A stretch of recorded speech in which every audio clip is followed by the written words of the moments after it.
empty nest, what to do next. So, a lot of us in our midlife are finding ourselves with an empty nest. We've raised our children, or perhaps you're in midlife and you decided not to have children, but you're at that age too where you want to explore what's next. Oh, and thanks for joining today. This is Graciously Gloria. So, let's jump in. So, I'll be honest with you, when my children reached adulthood, it was a challenge for me because so much of my identity was placed on being a mother. And it was an honor and a privilege to be able to raise my children. And for many years, I did that as a single mother as well. So it was particularly challenging at times. But then you find yourself at this stage where they are becoming adults. And now perhaps they're moving out of the house.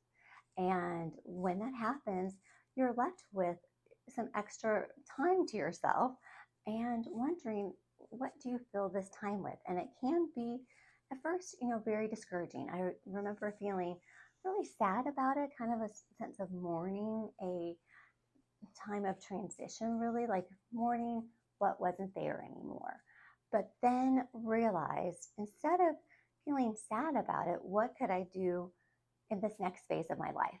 And instead, also just feeling the gratitude and the sense of accomplishment. So, all of you that have raised children to adulthood, I need to let you know, congratulate yourself. Like, give yourself a hand, because that is a lot of work to raise children, especially if you're trying to do it really well and be a parent that's present and teaching them good values and being really involved as a parent in their lives, and helping guide them and nurture them. And that's a lot of work. And particularly the teenage years can be extra challenging. And if you have a child with mental health issues, that can be another challenge.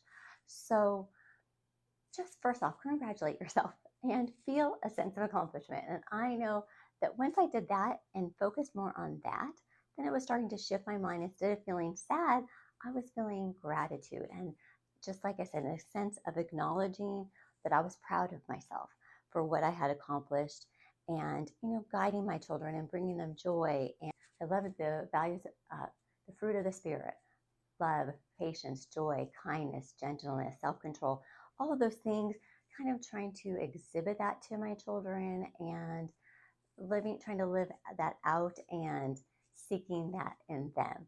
So I am not perfect by any means. I wasn't a perfect parent, but I really did try my best. And so first off, just acknowledging that, and acknowledging, any struggles that you had to overcome in your parenting journey, and that you recognize that you can handle difficult things, and that you can also acknowledge that you were sacrificing a lot to raise these children in a good way, and acknowledging that as well.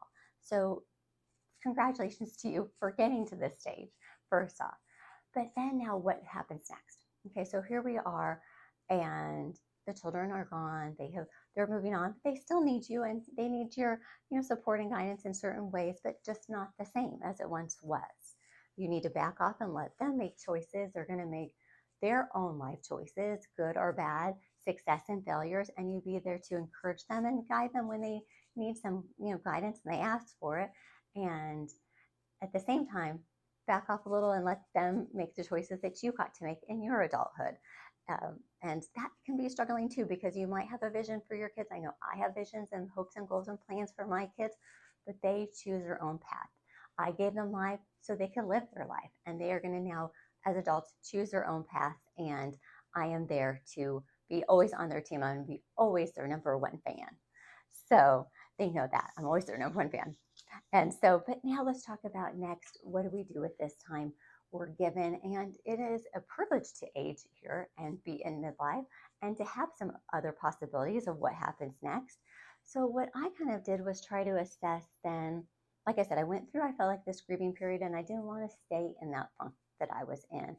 And, talk to different friends, even talk to my kids. And now that they're adults, they have, some advice perhaps to give me. And so that's good. So my daughter was saying, Mom, I think you should start a YouTube channel. And one of my good friends, Erin, was mentioning that as well, and saying that could be a really great creative outlet for me, and a way to give back and feel like I'm making a difference. And instead of pouring that love and energy and all that into my children, kind of taking some of that energy and pouring it into helping other women in midlife is exciting to me. So that's kind of what I did. And so for you, yours could be something different, but it's really just to kind of assess what happens next. What can I pour my time and energy into? For example, volunteering. That's another great thing. I love to volunteer. What I found is a lot of my volunteer activities through the years related to the kids, like soccer mom, room mom, on this different association, on different things related to their school and different activities that they did throughout the years. So then it's time to kind of reassess, well, now where am I spending my volunteer time? And there's lots of other organizations that could utilize my time and energy to make a difference in my community. So volunteering is one way, and that by giving back, then that not only are you making a difference in your community, but that makes you feel better as well. So considering volunteering, perhaps think about hobbies that bring you joy, different things that maybe you kind of put on the wayside at a moment because you were so busy with raising the children. And what are some things that you get excited about? So I know for me, dancing is something that makes me really excited. I love to go listen to live music and go dancing and take a dance class. And I also really enjoy painting. I am not the best painter in the world, but it is a goal of mine to really become better and master painting a little bit more, and even perhaps get to the point where someone would purchase some of my art. That would be super exciting. But just to explore that creative outlet for me, those kinds of hobbies are really interesting. And also just taking the time as well to pour into your friends and those friendships. And perhaps you guys were so busy, you and your friends, that you didn't get to spend as much time together because you were so busy with working, raising the kids, whatever different things you were doing, and you can now spend maybe perhaps some other quality time with your friends. What about your spouse? Pouring your love and affection and all of that and your interests and exploring. What about your spouse and different things that you guys can enjoy and spend time together? Perhaps traveling. I love traveling, so that's something my husband and I really enjoy together.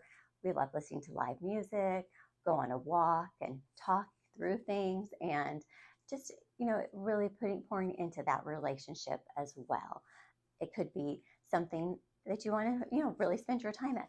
If you don't have a relationship and maybe that's something you do want, maybe you are single, then it could be exploring the possibility now of what's out there, who's out there for you for a romantic relationship.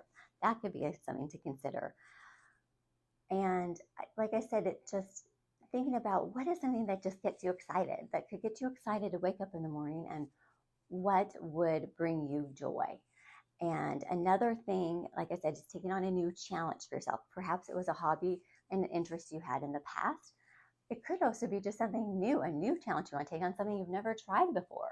Let's say you always wanted to try like rock climbing. I don't know. There's so many different hobbies and interests. Let's say you always wanted to learn crocheting, sewing. There's so many things. Oh, mosaics. I did a class in mosaics, and that was really fun. And a lot of work that they put into those, making those really intricate. It's a lot of work to put into making those very intricate mosaics, but I found it really fascinating. So different things that you can learn and grow from, perhaps joining a book club.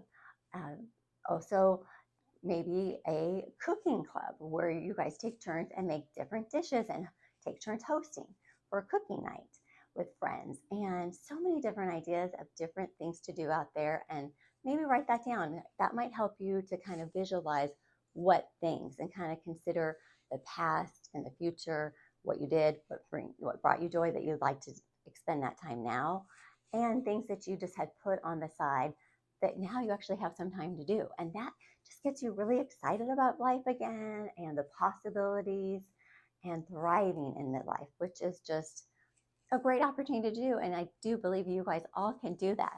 The other thing is, what about some self-care? As women, we give so much to other people, but taking that time to take care of your skin, your hair, your makeup, your clothes, whatever it is that you feel that gives you that self-care, maybe just sitting down and reading a book, taking a bath, lighting some candles, and just indulging yourself for a moment in some simple pleasures of life. Take a walk, looking at the flowers, just the wonders of the world.